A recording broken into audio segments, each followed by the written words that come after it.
समेत दुनिया भर में आज मजदूरों का दिन मनाया जा रहा है। इस दिन को मनाने का मकसद मेहनत कशों में डैड, आज आप ऑफिस नहीं गए? अरे कौन सा ऑफिस, इट्स लेबर्स डे बेटा। जी डैड। का मकसद मेहनत कशों में इनके बुनियादी हकूक से मुताल्लिक शऊर उजागर करना और इनके साथ होने वाली ज्यादतियों का चलो यार, हम गरीबों को भी मिला एक दिन रिलीफ का।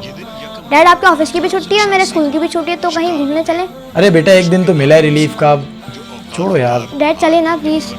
बेटा एक काम करो, आप पिज्ज़ा या बर्गर ऑर्डर करवा लो। Okay dad.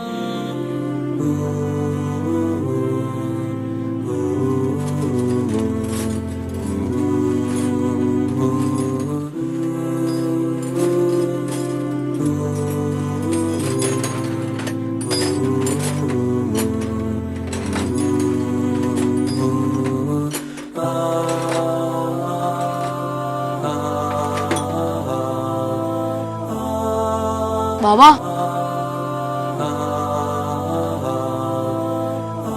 बाबा आप कहाँ जा रहे हैं? आज तो लेबर्स डे है। Labours day? बेटा गरीबों का कोई दिन नहीं होता।